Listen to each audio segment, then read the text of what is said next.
안녕하십니까. 행정학 기본 강의 59강을 시작하겠습니다. 행정학 기본 강의는 1% 행정학을 교재로 진행하고 있습니다. 59강의 주제는요, 제7편의 제6장 광역행정입니다. 광역행정은 자치단체 일정한 구역을 넘어서 포괄적으로 2개 이상의 자치단체의 구역에 연계해서 공공서비스의 공급과 관련된 사안을 효율적으로 처리하기 위해서 자치단체 간의 서로 협력이라든가 다양한 방식에 의해서 효율적으로 공급하는 그런 공급 체계를 광역행정 방식이라고 이렇게 지칭을 합니다. 이 광역행정이라는 거는 이제 결국은 약간의 이제 일종의 중앙집권화와 관련된 것이거든요. 신중앙집권화의 하나의 현상으로 볼 수 있는데, 특히 영미계 국가에서 발달이 된 거예요. 영미계 국가에서는 이 자치단체가 굉장히 발달이 돼가지고요. 특히 미국 같은 경우 주 밑에 카운티가 있고, 또 카운티 아래에 또 여러 가지 시티라든가 또 타운이라든가 여러 가지 형태의 자치단체들이 형성되고, 또 스페셜 디스트리트 이런 형태들이 많이 만들어집니다. 그러다 보니까 자치단체의 세부 구역들이 세분화되거든요. 그런데 그건 자치단체 간에 좀 이렇게 서로 포괄적으로 광역적으로 이렇게 서비스 공급이 필요한 그런 지역 공공재에 대해서 효율적으로 공급하는 시스템을 만들어야겠다 해가지고 진행된 것이 하나의 광역행정이고 신중앙집권화의 한 경향이라고 볼 수 있습니다. 이것은 결국은 지역 공공재에 대한 어떤 최소한의 공급과 소비를 보장하는 일종의 상품 평등주의에 기반한 그런 행정 서비스 공급 방식이라고 볼 수 있습니다.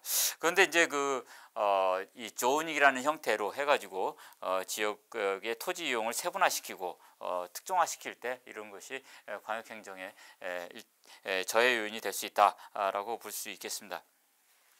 자, 우리는 이제 광역행정의 여러 가지 방식이 있어요. 여기서는 규제에 나와 있듯이요, 볼렌과 쉐만이 이렇게 제시한 광역행정의 방식에 대해서 검토해 보도록 하겠습니다. 이 광역행정의 방식은 크게 세 가지 체계로 나눌 수 있어요. 통합적 접근 방식, 부분적 접근 방식, 이원적 접근 방식입니다. 우선 광역행정의 방식으로요. 첫 번째, 통합적 접근 방식. 이 통합하는 방식입니다. 이건 자치단체를 여러 개로 세분화됐던 것을 조금씩 이렇게 합해 나가서 하는 것이에요. 그래서 이 통합은 annexation이라고 하고요. 영어로 이제 annexation이죠. 수개의 군소자치단체를 이제 이렇게 합해서 묶어서 단일 정부화하는 것인데요. 우리나라의 지금 시군 통합 문제라든가, 그 다음에 일본에 있어서 정과 촌 이런 것을 패치 분합하는 이런 해서 단일한 좀 더 광역적인 자치단체를 통합하는 방식이 추진됐습니다. 그럴 때는 이제 기존 자치단체는 이제 없어지고요. 통합된 새로운 자치단체가 만들어지는 거죠.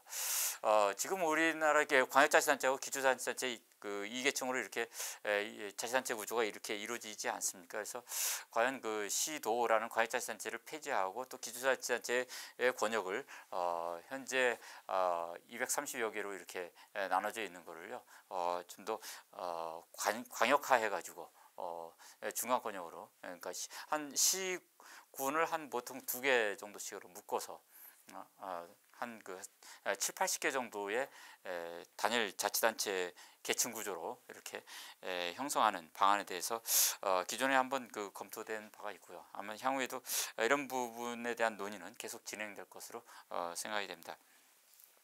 그 다음에 합병이죠. 이건 통합은 지방자치단체의 구역을 통합을 해가지고 하는 방법이고요. 이건 자치단체의 법인격을 통합을 하는 거예요. 법인격을 합해서 기존의 법인을 없애버리고 합한 점에서 어떤 단체의 성격에다 초점을 두는 방식입니다.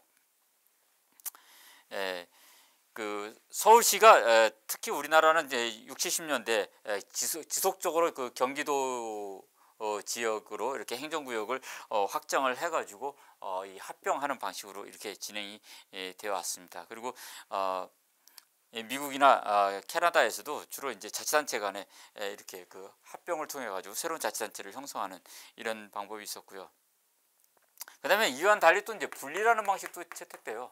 기존의 자치단체에서 일부를 이게 떼어내 가지고 하는 것인데요. 이 주로 이제 그 미국에서 카운티에서 어떤 그 시라든가 뭐 이런 타운 이런 것들을 분리해내는 방식으로 많이 됩니다. 그 다음에 이제 그 시군 통합이라는 방식이 또 있어요. 시군.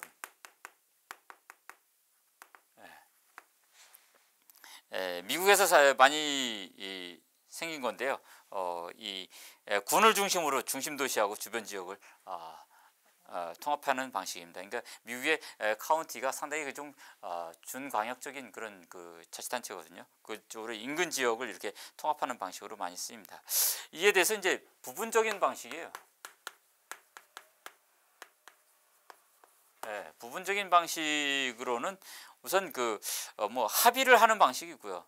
협정을 체결하는 방식입니다. 자치단체 간에 서로 이제 어그리먼트를 이렇게 체결을 해서 진행하는 방식이 있고요. 우리나라 같은 경우 이제 보통 사무위탁을 많이 하죠. 사무위탁.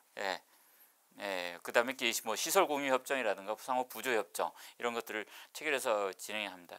아예 기능을 이양하는 방법이 있어요.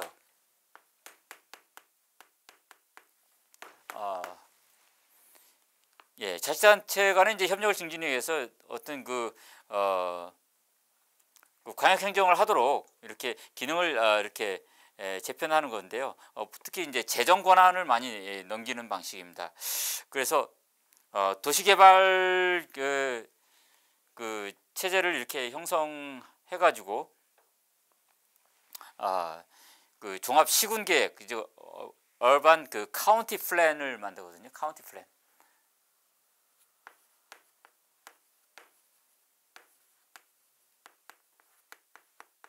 미국에서 많이 사용된 방식이에요. 어떤 그 지역 개발을 위해서요. 어떤 그 도시 지역에 화된 그 카운티 지역을 개발하는 것을 2개 이상의 자치단체 간에 협정을 체결을 해가지고 하거나 아니면은 기능을 카운티에다 넘겨주는 겁니다. 이거를 기초자치단체에서 이 카운티에다가 이 어떤 지역 개발의 권한을 넘겨주는 이런 방식이 이제 어반 카운티 플랜의 방식으로 이용이 되고요. 자, 기능을 이양하지 않고 단순히 상호 그 협의하는 협의체 방식도 있어요. 우리나라의 이제 행정협의회가 대표적인 예인데요.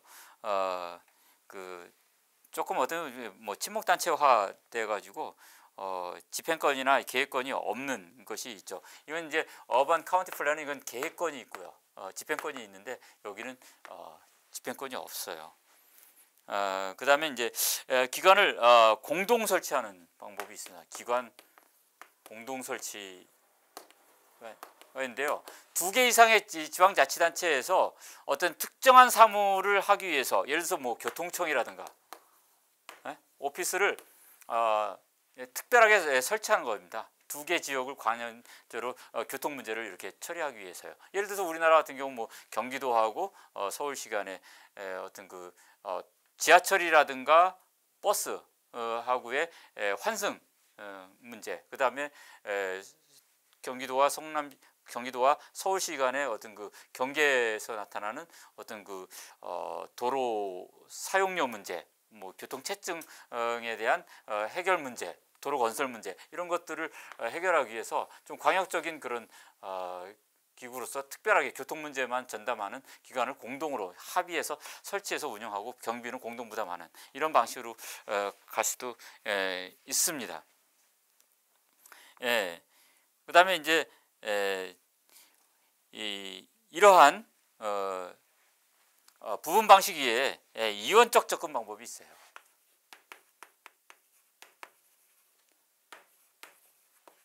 이원적 방식은 양쪽에 그 장단점을 뽑아서 이제 그 모두 장점을 취할 수 있는 방식으로 하는 것이고요. 뭐 연합체를 구성하는 방식이 있습니다. 연합체는 협의체에 비해서 좀 더 광역화된 거예요.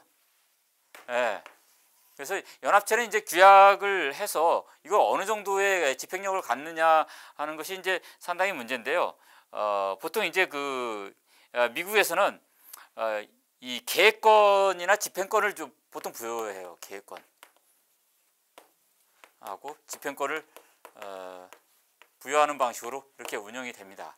협의체가 단순히 그냥 어림한 형태로 이렇게 하자라는 어떤 그 MOU 형태로 주로 진행되는 데 반해서 연합체는 좀 더 구속력이 있다라는 것입니다.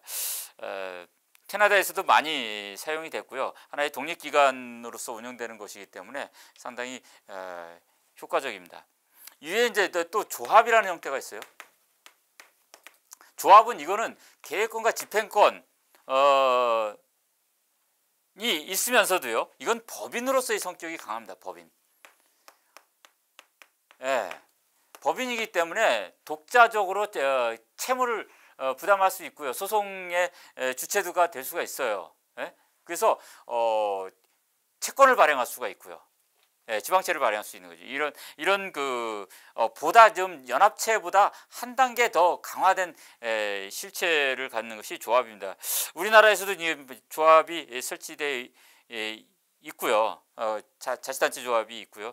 프랑스라든가 독일, 일본 등 이 대륙계 국가에서 많이 이제 사무조합 형태로 이렇게 하거나 아니면 그 특정한 목적 사업을 위한 목적 조합을 이렇게 결성하기도 합니다. 그 다음에 미국에서 많이 사용된 걸로 이제 스페셜 디스트리트라는 것이 있죠. 특별 구죠. 이것은 두 개 이상의 자치단체가 별도의 구역을 정해서 주민을 구성원으로 하는 이제 특별지방자치단체를 형성하는 것이거든요. 그랬을 때 여기서는 아예 의회까지 구성해요. 뭐 교육이나 소방 뭐 이런 것들을 목적으로 해가지고 설치하는 것이고요. 그 단순히 계획권, 집행권에다가 과세권까지, 텍스까지 부여한다는 점에서 굉장히 강력한 그 접근 방식입니다. 그 다음에 이외에도 지방사업개발단의 방식이 있어요. 특히 일본이나 우리나라에서 또 이제 사용되고 있고요. 어떤 그 특정한 지역의 개발을 위해서 한시적으로 개발단이라는 형태로 사업단의 이름으로 이렇게 운영이 되고 있습니다. 그다음에 이제 공사를 설치하는 경우도 있어요. 공사, 뭐 도시개발공사 뭐 이런 식으로 한시적으로 어떤 특정한 사업, 뭐 도시 재건 사업 이런 것들을 추진하기 위해서 코퍼레이션 형태로 운영을 하는 거죠. 이거는 굉장히 그 사업적 성격이 강한 이런 경우에 사용이 됩니다.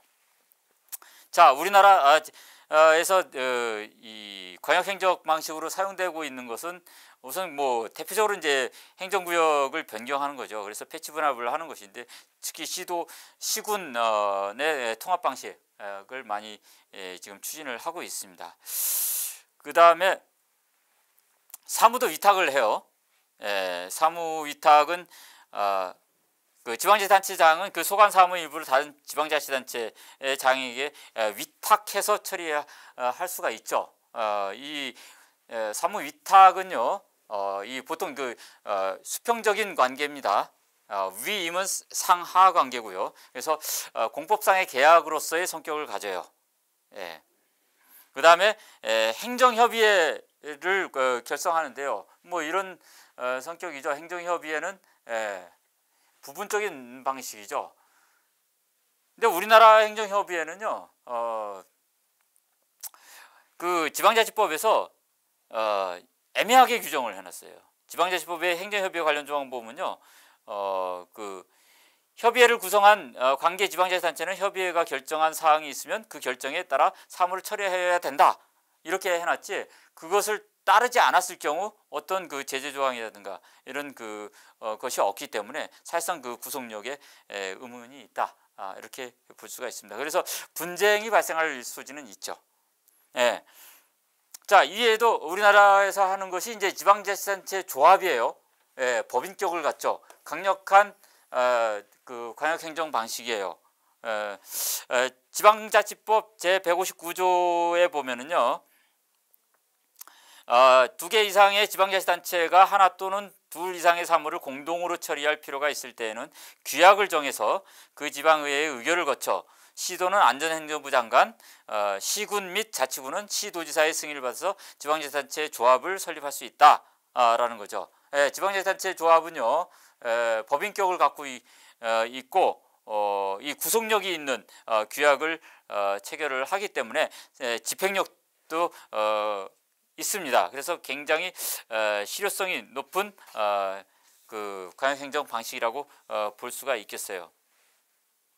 그러나 이것은 뭐 기존의 자치단체가 없어지거나 그런 것이 아니기 때문에 합병하고 다르죠. 합병은 기존 자치단체가 해체되고 없어지는 새로운 자치단체를 만드는 거기 때문에 그런 점에서 다르다고 볼 수가 있겠습니다.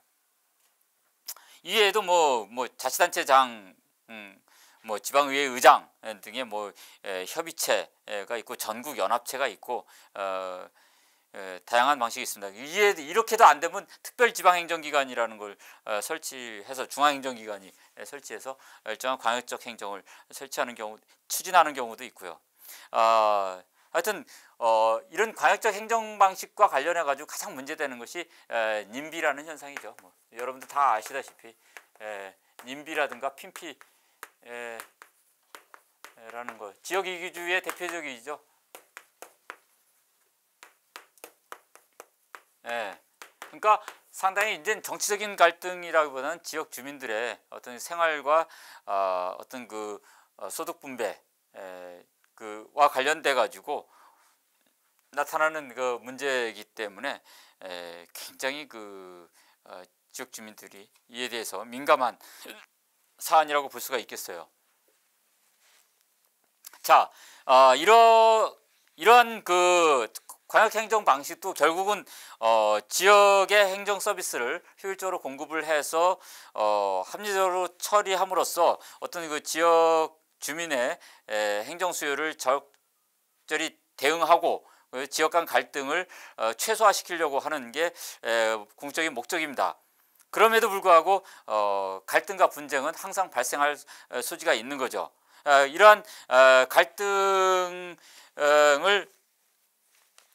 이 발생했을 경우 이 분쟁을 해결하는 그런 그 제도적 장치들이 있습니다.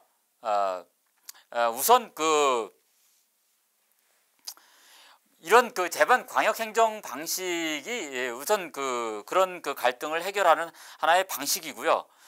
이에 대해서 이제 사법적 분쟁 조정 제도가 일단 가장 확실한 분쟁 방식이죠. 사법적 판단이죠. 사법적 판단이요. 분쟁 해결에는요.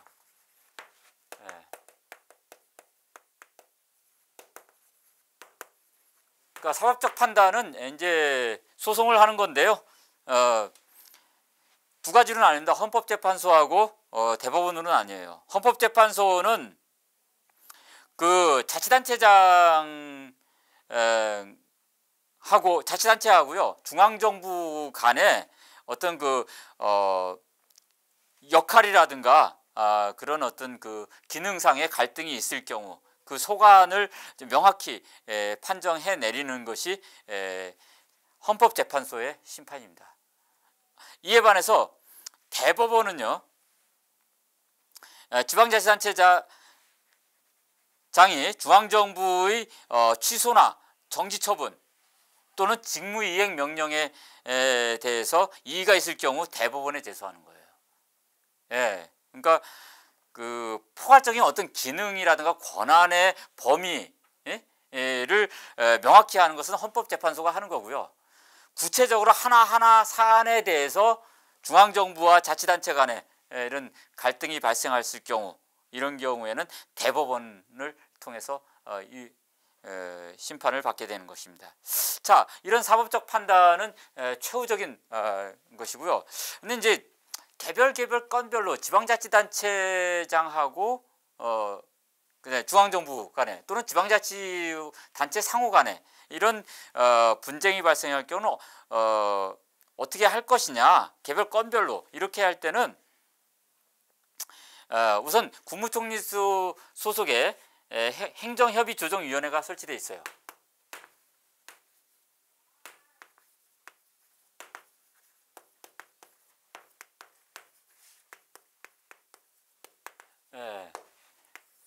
국무총리 소속에 설치되어 있는 것은 이건 좀 임의기관이기는 합니다. 이것은 중앙행정기관 장하고요, 지방자치단체 장이 사무를 처리하면서 서로 의견이 달리해서 대립하는 경우에요. 이럴 때 이걸 조정하는 기관이 행정협의조정위원회입니다.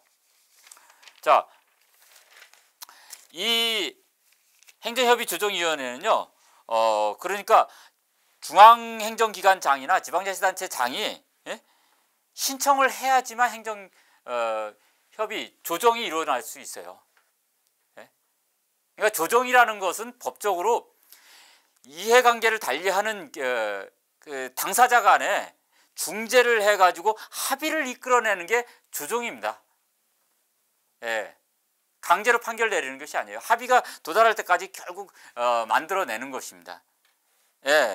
결국 합의가 안 일어나면 이제 재판으로 가는 거고요.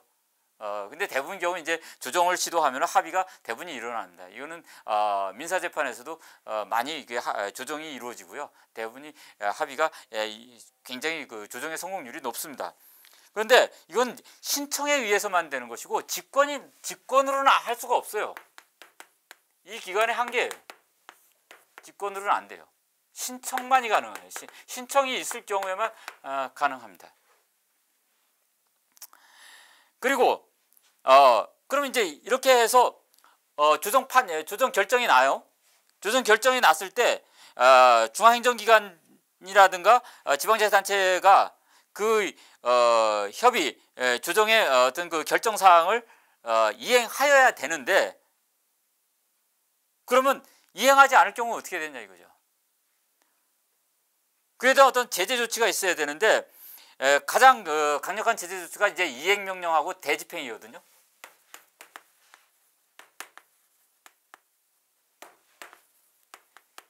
이걸 할 수 있어야 되는데 이 규정이 지금 없어요. 여기는요. 그러니까 이걸 국무총리 소관의 행정협의조정위원회가 가장 제대로 된 기능을 행사할 수 있는지, 이거에 대해서 이제 이 퀘스천 마크가 다는 이유가 여기에 있는 겁니다.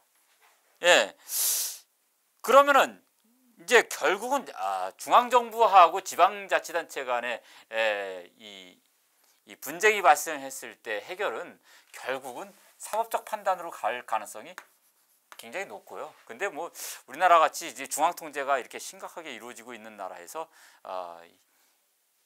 이런 중앙정부하고 지방자치단체 간의 사법적 판단으로 가는 것은 거의 상상할 수가 없는 거죠.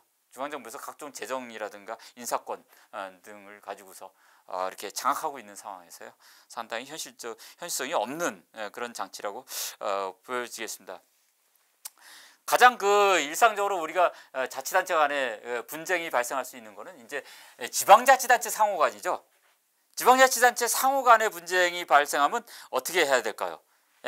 그것을 처리하기 위해서 여러 가지 광역행정을 하는 거죠. 행정협의회도 하고 자치단체 조합도 만들고 서로 협약도 하고 이런 여러 가지 협의 조정이 이루어질 수 있는데요. 가장 강력한 방식은 제3자에 의한 분쟁 조정이에요.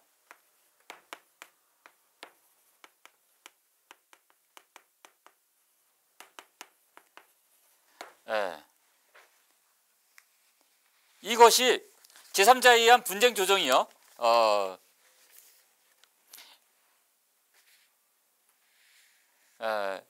이 행정조정위원회입니다.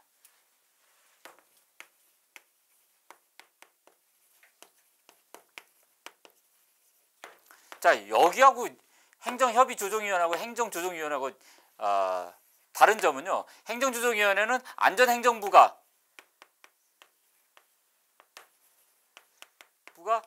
이것을 관장을 한다라는 거예요. 안전행정부에 설치되어 있는 그 행정위원회인데요. 여기서 의결을 합니다. 의결을 하면은 이제 지방자치단체 장간에 서로 분쟁이 있어가지고 신청에 의해서 이루어지는데요. 신청뿐만 아니라 직권에 의해서도 할 수 있어요. 직권, 신청 모두 가능하다는 거예요. 이게. 예. 그리고 행정조정위원회에서 의결을 하면요. 의결을 하면 그 의결한 내용을 가지고 안전행정부 장관이 결정을 하는 거예요. 그러면 이 안전행정부 장관이 결정한 거에 따라서 따라야 됩니다. 그리고 안전행정부 장관이 결정한 결정사항에 대해서 그것을 자치단체장들이 이행하지 않으면 그것을 실행시킬 수 있는 직무이행 명령 및 대집행이 가능하다.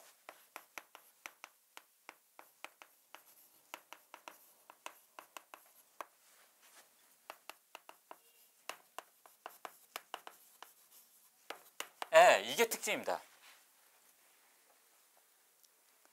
그러니까 안전행정부 장관에게 강력한 지방자치단체에 대한 통제권을 부여한 게 바로 이 부분입니다. 예.